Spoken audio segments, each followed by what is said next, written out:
వాన్పిక్కు భూముల కేటాయింపులో మంత్రి ధర్మాన ప్రసాదరావు అప్పటి మంత్రివర్గాన్ని చీకట్లో ఉంచారని సీబీఐ ధృవీకరించింది.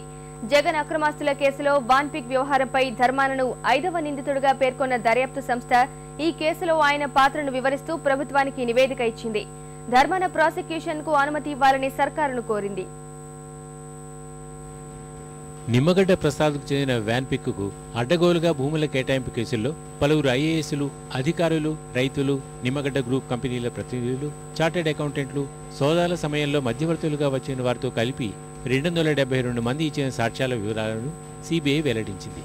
వాన్పిక్ ప్రాజెక్టుపై మంత్రిమండలి సమావేశానికి ముందు అప్పటి ముఖ్యమంత్రి వైఎస్ క్యాంప్ కార్యాలయంలో ఏర్పాటు చేసిన అత్యవసర సమావేశంలో మంత్రులు ధర్మాన, మోపిదేవి, అధికారులు మన్మోహన్ సింగ్, బ్రహ్మానందరెడ్డి సహా నిమ్మగడ్డ ప్రసాద్, వాన్పిక్ ప్రతినిధులు కె ఉపేందర్ రావు, సతీష్ పాల్గొన్నారు. వాన్పిక్ పోర్ట్ పారిశ్రామిక కారిడార్ ఏర్పాటుకు 28,000 ఎకరాలు ప్రతిపాదించగా వెంటనే భూసేకరణ చేయాలని అధికారులను వైఎస్ ఆదేశించారని సీబీఐ పేర్కొంది. ఈ మేరకు భూసేకరణపై సంబంధిత కలెక్టర్లకు లేఖలు వెళ్లాయి. రాజ్యాంగంలోని అధికరణ 166 కింద రూపొందించిన బిజినెస్ రూల్స్ ప్రకారం 5 లక్షల విలువ దాటిన ప్రభుత్వ ఆస్తి అప్పగించాలంటే కేబినెట్ ఆమోదం తప్పనిసరి కాగా వాన్పిక్ ప్రాజెక్టుకు అవసరమైన దానికంటే విరుద్ధంగా భూ కేటాయింపులు జరుగుతున్న విషయం తెలిసినప్పటికీ మంత్రులు మౌనంగా ఉన్నారని సీబీఐ తెలిపింది. ప్రాజెక్టుకు కేటాయింపులు జరిపే క్రమంలో ప్రభుత్వ ప్రయోజనాలను విస్మరించారని పేర్కొంది. వీరి నిర్ణయాలకు అధికారులు అడ్డగోలుగా సహకరించారని, కొంతమంది తప్పులు ఎత్తి చూపినప్పటికీ పట్టించుకోలేదని తెలిపింది. వాన్పిక్ పోర్ట్స్కు 4,000 ఎకరాలే అవసరమని తెలిసినప్పటికీ 18,000 ఎకరాల సేకరణ ఆదేశాలను మంత్రిమండలి సమావేశంలో మంత్రులు మోపుదేవి, ధర్మాన వెల్లడించలేదని స్పష్టం చేసింది. వాన్పిక్ పోర్ట్స్కు దక్కాల్సిన రాయితీలను నిమ్మగడ్డ కంపెనీలకు కూడా వర్తింపజేయడంతో రాష్ట్రం నష్టపోయిందని సీబీఐ పేర్కొంది. అవగాహన ఒప్పందంలో 51% ఉండాల్సిన రాక్ వాటాను అంతకుముందే అంతర్గతంగా కుదుర్చుకున్న ఒప్పందంలో రాకు 26%, తనకు 74% వాటా ఉండేలా నిమ్మగడ్డ చేసుకున్నారని సీబీఐ బయటపెట్టింది.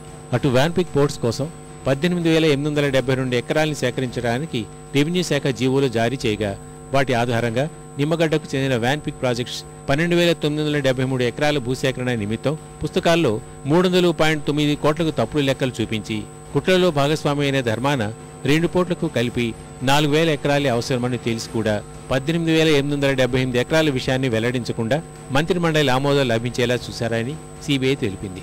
సీసీఎల్ఏ నేతృత్వంలోని సాధికారిక సంఘం సిఫార్సులకు వ్యతిరేకంగా వాన్పిక్ పోర్ట్స్కు బదులు వాన్పిక్ ప్రాజెక్టుకు అనుకూలంగా ప్రతిపాదనలు ఆమోదం పొందేలా చేసి ధర్మాన అధికార దుర్వినియోగానికి పాల్పడ్డారని సీబీఐ వివరించింది.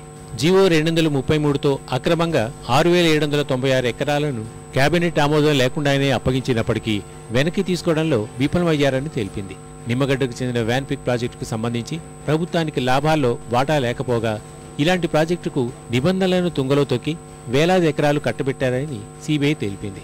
భూములను కట్టబెట్టడంలో సాధికారిక కమిటీ సిఫార్సుల్ని తారుమారు చేయడంలో ఆనాటి సీఎంఓ పాత్ర ఉందని రెవెన్యూ అధికారులు వాంగ్మూలాల్లో కుండబద్దలు కొట్టారు. భూ కేటాయింపులు, పరిహారం చెల్లింపులు నిబంధనలకు విరుద్ధంగా ఉన్నాయని ఉన్నతాధికారుల దృష్టికి వచ్చిన సీఎంఓ ఒత్తిడితో పనులన్నీ చకచకా జరిగిపోయాయి.